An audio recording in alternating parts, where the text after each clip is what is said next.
Shah house में ईशानी और बंकू के रिश्ते को लेकर माहौल लगातार गर्म होता जा रहा होता है। पाखी रोते हुए कहती हैं कि वो अपनी बेटी की शादी किसी अच्छे और समझदार इंसान से करना चाहती है। उसके मुताबिक सिर्फ अच्छा इंसान होना काफी नहीं है, शादी के लिए लड़के की हैसियत भी देखनी पड़ती है। पाखी कहती हैं कि वो अपनी बेटी का हाथ ऐसे लड़के के हाथ में कैसे दे सकती है जो उसकी जरूरतें तक पूरी ना कर सके। ये सुनकर ईशानी पाखी को जवाब देती है कि उसे किसी ऐशो आराम की जरूरत नहीं है, वो बंकू के साथ हर हाल में खुश रह सकती है। अनुपमा ईशानी को समझाती है कि वो अपनी माँ से इस तरह बात ना करे, लेकिन पाखी अपनी बात पर अड़ी रहती है। वो ईशानी को समझाने की कोशिश करती है कि उसने कभी गरीबी नहीं देखी है और ना ही कभी उन मुश्किलों का सामना किया है जिनसे बंकू जैसी जिंदगी जीने वाले लोग गुजरते हैं। तभी ईशानी किंजल का उदाहरण देती है। वो कहती हैं कि किंजल ने भी अपना अमीर घर छोड़कर इस परिवार को चुना था, लेकिन किंजल उसे समझाती है कि दोनों परिस्थितियां बिल्कुल अलग हैं। वो कहती है कि उसने सिर्फ एक घर नहीं चुना था, बल्कि एक पूरा परिवार चुना था। किंजल ईशानी को समझाती है कि प्यार के साथ साथ जिंदगी की सच्चाइयों को समझना भी जरूरी होता है। ये सुनकर ईशानी दुखी हो जाती है और वहां से चली जाती है। पाखी अपनी बेटी को लेकर परेशान हो जाती है। दूसरी तरफ कोठारी हाउस में मोटेबा एक नई चाल चलती है। वो राही और परी को बुलाती है और ताने मारते हुए ईशानी और बंकू के रिश्ते का मजाक उड़ाती है। गौतम भी आग में घी डालते हुए शाह परिवार पर ताना मारता है। मोटेबा बार बार अनुपमा को निशाना बनाती है और कहती है कि उसने अपने बच्चों के लिए बड़े घर ढूंढे, लेकिन ईशानी के लिए बंकू को चुन लिया। ये सुनकर राही नाराज हो जाती है। तभी प्रेम भी बीच में आता है और कहता है कि किसी भी रिश्ते की नींव प्यार होती है। वो याद दिलाता है कि उसकी और राही की शादी भी प्यार की वजह से हुई थी, लेकिन मोटेबा अपनी सोच बदलने को तैयार नहीं होती। वो अंश और प्रेरणा के रिश्ते पर भी सवाल उठाने लगती है। तभी अनिल और ख्याति अंश और प्रेरणा का समर्थन करते हैं। वो कहते हैं कि दोनों एक दूसरे को समझते हैं और उनके फैसले का सम्मान किया जाना चाहिए, लेकिन मोटेबा साफ शब्दों में कह देती है कि कोठारी परिवार का शाह परिवार से अब कोई रिश्ता नहीं रहेगा। वो यहाँ तक कह देती है कि उनके घर की बहुएं कभी बंकू को अपना जीजाजी नहीं मानेगी। दूसरी तरफ बंकू अकेले बैठकर रो रहा होता है। तभी दिग्विजय उसके पास आता है। बंकू टूटे हुए दिल से कहता है कि उसे पहले ही शाह हाउस छोड़ देना चाहिए था। वो खुद को इस पूरे विवाद का जिम्मेदार मानता है।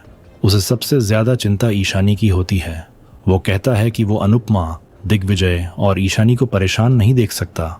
बंकू की आंखों से आंसू बहने लगते हैं। वो दिग्विजय से कहता है कि उसे डर है कहीं ईशानी कोई गलत कदम ना उठा ले।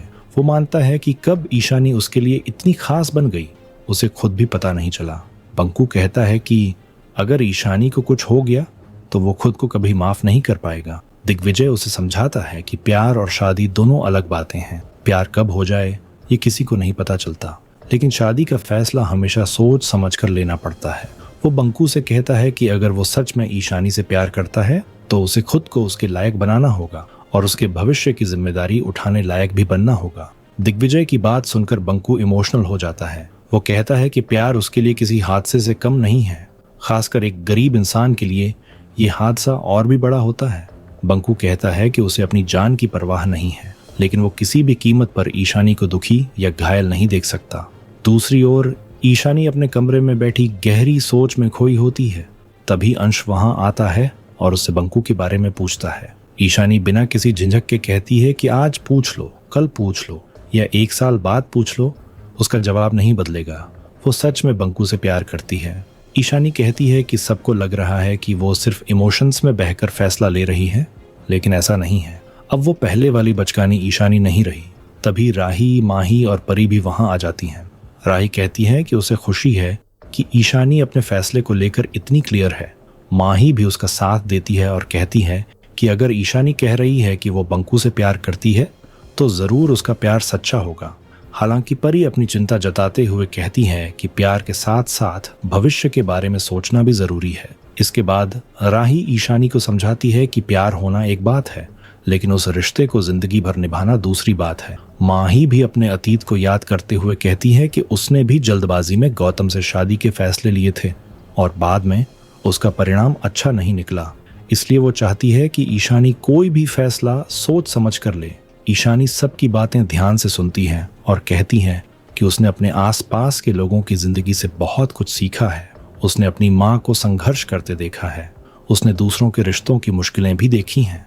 इसी वजह से वो अपने फैसले को लेकर पहले से ज्यादा मजबूत है। वो कहती है कि बंकू उसे इतना प्यार करता है कि उसकी भलाई के लिए उससे दूर जाने तक को तैयार हो गया था। यही बात उसे यकीन दिलाती है कि उसका प्यार सच्चा है।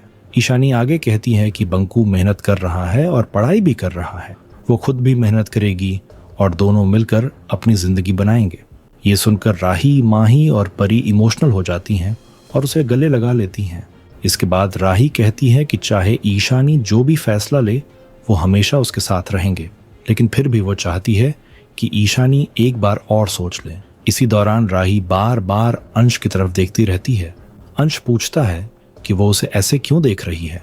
तब राही कहती है कि उसे सिर्फ ईशानी की ही नहीं बल्कि अंश और प्रेरणा की भी चिंता है। ये सुनकर अंश नाराज हो जाता है। वो कहता है कि राही हमेशा दूसरों को समझाने की कोशिश करती है, लेकिन खुद कई बार जल्दबाजी में फैसले लेती है। दोनों के बीच बहस शुरू हो जाती है। तभी माँ ही बीच में आकर दोनों को शांत करती है और कहती है कि फिलहाल उन्हें ईशानी और बंकू के बारे में सोचना चाहिए। दूसरी तरफ अनुपमा अकेले बैठी रो रही होती है। वो कहती हैं कि बच्चों को लगता है कि मैं उनके प्यार को नहीं समझती, लेकिन सच तो ये है कि उसने खुद भी प्यार किया है और उसकी तकलीफों को महसूस किया है। वो नहीं चाहती कि उसके बच्चे वही दर्द झेलें जो उसने झेला था।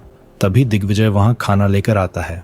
वो अनुपमा से कहता है कि उसने सच्चाई छिपाने की कोशिश नहीं की थी, बल्कि वो सही समय का इंतजार कर रहा था। अनुपमा कहती है कि वो उससे नाराज नहीं है बल्कि खुद से नाराज है। फिर अनुपमा बंकू की चिंता जताती है। वो कहती है कि आखिर प्यार के रास्ते में हमेशा पैसे और हैसियत की दीवार क्यों खड़ी हो जाती है? क्यों हर बार गरीब इंसान को ही अपने प्यार की परीक्षा देनी पड़ती है? वो मानती है कि बंकू और ईशानी दोनों का प्यार सच्चा है, लेकिन उसे समझ नहीं आ रहा कि वो किसे क्या समझाए। दिग्विजय भी उसकी बात से सहमत होता है। वो कहता है कि बंकू बहुत अच्छा लड़का है और कभी ऐसा कोई काम नहीं करेगा जिससे किसी की इज्जत पर आंच आए। फिर वो बताता है कि बंकू पहले ही यहाँ से जाने का फैसला कर चुका था, लेकिन हालात ऐसे बन गए कि वो रुक गया। अनुपमा दिग्विजय से पूछती है कि अगर किसी जगह से भगवान का मंदिर हटा दिया जाए तो क्या इंसान की श्रद्धा खत्म हो जाती है? दिग्विजय मना कर देता है। तब अनुपमा कहती है कि ठीक उसी तरह अगर बंकू यहाँ से चला भी जाए तो इसका मतलब ये नहीं कि ईशानी और बंकू का प्यार खत्म हो जाएगा। वो समझाती है कि प्यार किसी जगह या दूरी का मोहताज नहीं होता। प्यार तो बिना बताए दिल में अपनी जगह बना लेता है। इसके बाद अनुपमा अपने पुराने अनुभवों को याद करती है। वो कहती है कि हर पीढ़ी में प्यार करने वाले लोग रहे हैं। पहले भी लोग घर वालों के खिलाफ जाकर शादी करते थे और आज भी करते हैं। वो कहती है कि अगर बंकू को जबरदस्ती यहाँ से भेज दिया गया तो ईशानी भी उसके पीछे चली जाएगी। उसे समाज की नहीं, अपने बच्चों की चिंता है। अनुपमा कहती है कि ईशानी ने बचपन से घर में सिर्फ लड़ाई झगड़े और रिश्तों का टूटना ही देखा है, इसलिए उसे डर है कि कहीं ईशानी अपने प्यार और जिद के बीच का फर्क पहचानने में गलती न कर बैठे। दिग्विजय अपनी राय रखते हुए कहता है कि कई बार इंसान इमोशंस में बहकर दोस्ती को प्यार समझ बैठता है। उसे लगता है कि शायद बंकू भी इसी उलझन में हो सकता है, लेकिन अनुपमा डरते हुए कहती है कि ईशानी पहले भी कई बार टूट चुकी है। उसने मुश्किल दौर देखे हैं और इसी वजह से वो कोई भी जोखिम नहीं लेना चाहती। दूसरी तरफ ईशानी अपने भाई बहनों के साथ बैठी होती है। वो पूरे विश्वास के साथ कहती है कि उसे अपने प्यार पर पूरा भरोसा है। उसे लगता है कि एक दिन परिवार वाले भी उसकी बात समझ जाएंगे, लेकिन अगर कोई उसकी बात नहीं समझेगा तो वो अपने फैसले पर पीछे नहीं हटेगी। उसकी बात सुनकर राही मन ही मन प्रार्थना करती है कि जो भी हो ईशानी के लिए अच्छा ही हो। आने वाले एपिसोड में देखने को मिलेगा अनुपमा सबको कुछ जरूरी बात समझाने की कोशिश करती है, लेकिन लीला पहले से ही नाराज होती हैं और इस रिश्ते के खिलाफ अपनी नाराजगी जाहिर करती हैं।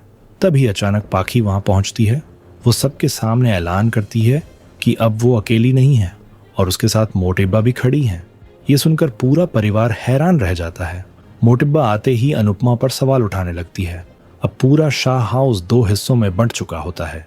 एक तरफ पाखी, मोटिब्बा विरोध करते हैं, जबकि दूसरी तरफ अनुपमा, अंश, ईशानी के लिए खड़े होते हैं। माहौल लगातार तनावपूर्ण होता जा रहा है और ऐसा लग रहा है कि आने वाले समय में ये विवाद और भी बड़ा रूप लेने वाला है। आपको क्या लगता है, क्या ईशानी का बंकू के साथ शादी करना ठीक रहेगा? कमेंट करके जरूर बताएं।